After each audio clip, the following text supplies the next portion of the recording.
अयोध्या में राम मंदिर बनने का महत्व क्या है, इसे बहुत बारीकी से आज समझने की जरूरत है, क्योंकि ऐसा नहीं है कि इस देश में मंदिरों की कोई कमी है या फिर कोई नया मंदिर पहली बार बन रहा है।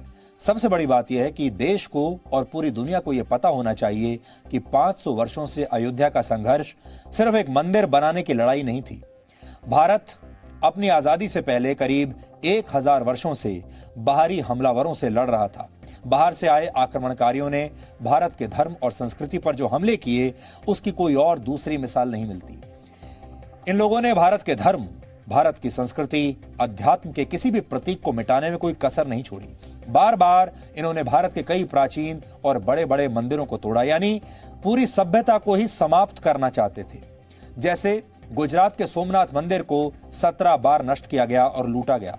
एक अनुमान के मुताबिक मध्यकालीन भारत में विदेशी हमलावरों ने यहां करीब 60,000 मंदिरों को तोड़ा था। कई बड़े और प्राचीन मंदिरों को तोड़कर उनके स्थान पर मस्जिद बनाई गई। इसमें अयोध्या भी शामिल थी, जहां सन 1528 में राम जन्मभूमि पर बाबरी मस्जिद का निर्माण किया गया।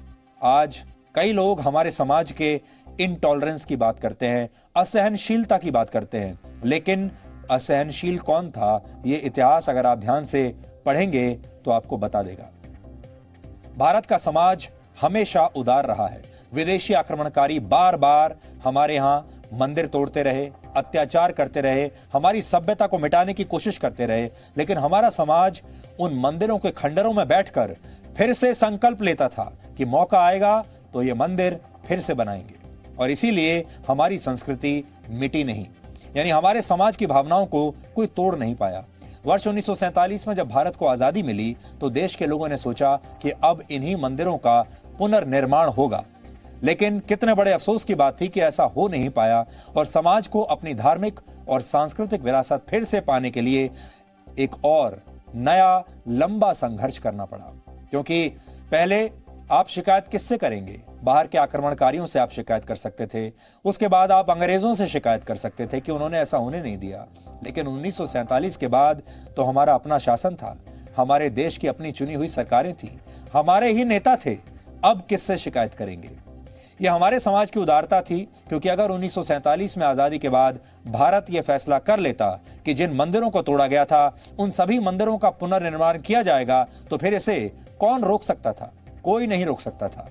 लेकिन भारत का संकल्प यही था कि हर मुद्दे पर मिलजुल कर फैसला करेंगे, जोर जबरदस्ती से नहीं बल्कि संघर्ष के साथ अपने अधिकार को हासिल करेंगे, सबको साथ लेकर इसे हासिल करेंगे। और इसी का नाम लोकतंत्र है। अयोध्या का मतलब सिर्फ इतना नहीं कि यह भगवान राम का जन्म स्थान है, यह तो सब जानते हैं। असल में अयोध्या भारत की हजारों वर्षों की धार्मिक और सांस्कृतिक विविधताओं का प्रतीक है।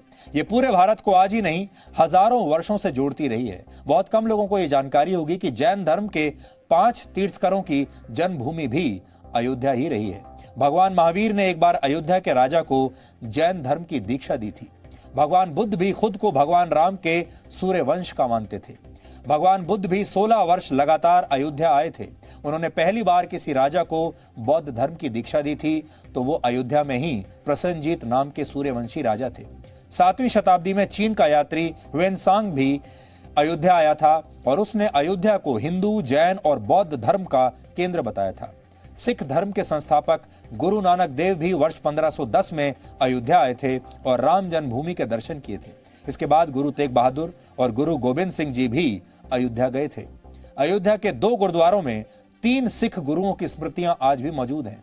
गुरु गोबिंद सिंह के बाद सिखों की निहंग सेना भी अयोध्या में राम जन्मभूमि के लिए संघर्ष करने के लिए गई थी। वर्ष 1901 में एडवर्ड नाम के एक ब्रिटिश अधिकारी ने अयोध्या का अध्ययन किया और वहां पर ऐसे 148 आध्यात्मिक, सांस्कृतिक और धार्मिक स्थानों की पहचान की जिससे देश भर के मत, पंथ और संप्रदाय जुड़े हुए थे। यानी अयोध्या एक समय पर पूरे भारत की विविधता को एक जगह पर मिलाने वाली जगह थी, ऐसा स्थान थी। इसलिए अयोध्या का एक अलग महत्व है। इससे सबका साथ, सबका विकास और सबका विश्वास वाली बात जुड़ी हुई है। अगर अयोध्या का प्राचीन गौरव फिर से लौटेगा तो ये भारत की शक्ति बढ़ाने वाली बात होगी। हमारे यहाँ सनातन धर्म के ऐसे केंद्र अगर विकास करेंगे, अगर विकसित होंगे, तो न सिर्फ देश को ये एक रख पाएंगे, बल्कि ऐसे ही दुनिया भर के सभी मतों और विचारों को एक साथ लेकर आएंगे। बहुत सारे लोग कहते हैं कि भगवान राम की मान्यता तो सिर्फ उत्तर भारत में है, अयोध्या और भगवान राम सिर्फ उत्तर भारत के लिए ही मुद्दा है, लेकिन ऐसे लोगों को भारत की समझ नहीं है, क्योंकि देश में कोई ऐसी भाषा नहीं जिस भाषा में रामायण लिखी न गई हो। दक्षिण भारत में जो लोग नास्तिक भी रहे हैं, हैरानी है कि उनके नामों में भी राम जुड़ा था। जैसे तमिलनाडु में पेरियार का नाम आज भी लिया जाता है और वो हिंदू देवी देवताओं के कट्टर विरोधी रहे हैं, लेकिन विरोधाभास ये है कि पेरियार का पूरा नाम ईवी रामास्वामी पेरियार था।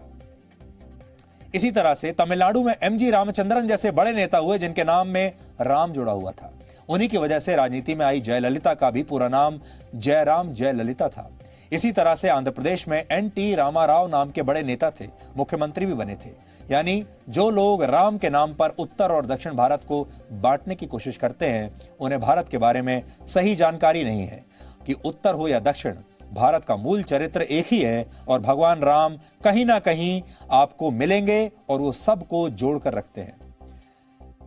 मशहूर समाजवादी नेता राम मनोहर लोहिया कहते थे कि राम, कृष्ण और शिव इस देश को जोड़ने वाले हैं। वो भगवान पर ज्यादा भरोसा नहीं करते थे, लेकिन वो एक बात हमेशा कहते थे कि इस देश को धर्म और अध्यात्म ही जोड़ता है और एक रखता है। लोहिया इसके लिए एक उदाहरण दिया करते थे कि भारत के किसी भी इलाके में किसी बड़े मंदिर के एक कोने में अगर आप 1 घंटे के लिए खड़े हो जाएं, तो आपको पूरे भारत के दर्शन हो जाएंगे। लोहिया कहते थे कि भारत के मंदिरों में कोई बात तो जरूर है, जो बद्रीनाथ से लेकर रामेश्वरम तक कहीं भी किसी बड़े मंदिर में आपको देश के कोने कोने के लोग हमेशा दिख जाएंगे। और भगवान राम की बात जब हो ही रही है, तो आज हम इस विषय पर भी चर्चा करना चाहते हैं कि भारत की युवा पीढ़ी और आज के बच्चों की नजर में श्री राम का क्या महत्व है और हो सकता है। भगवान राम का जीवन किसी सुपर हीरो से कम नहीं। उन्होंने खतरनाक राक्षसों का वध किया, अपनी एक खुद की सेना बनाई, कई चुनौतियों का सामना किया, वर्षों तक जंगलों में रहे, ठीक वैसे ही जैसे आज के जमाने में सुपर हीरो करते हैं। लेकिन सुपर हीरो काल्पनिक किरदार होते हैं, लेकिन श्री राम एक सच्चाई है। और अब देखना यह होगा कि जब आज के युग में श्री राम की इतनी चर्चा हो रही है, वो तेजी से वायरल हो रहे हैं, तो क्या इसका प्रभाव हमारे देश की युवा पीढ़ी पर भी पड़ेगा? और क्या श्री राम भारत की युवा पीढ़ी के लिए सच्चे सुपर हीरो बन पाएंगे?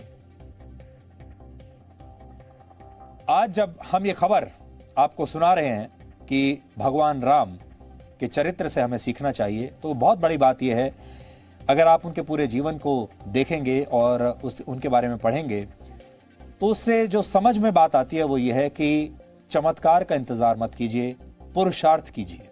पुरुषार्थ, परिश्रम और संकल्प बहुत आवश्यक है, चाहे आप कोई भी काम करने के लिए जाएं। और इसलिए भगवान श्री राम के अगर ये गुण आज के युवाओं ने भी अपने अंदर अपना लिए, तो वो आज भगवान राम की तरह सफल हो सकते हैं।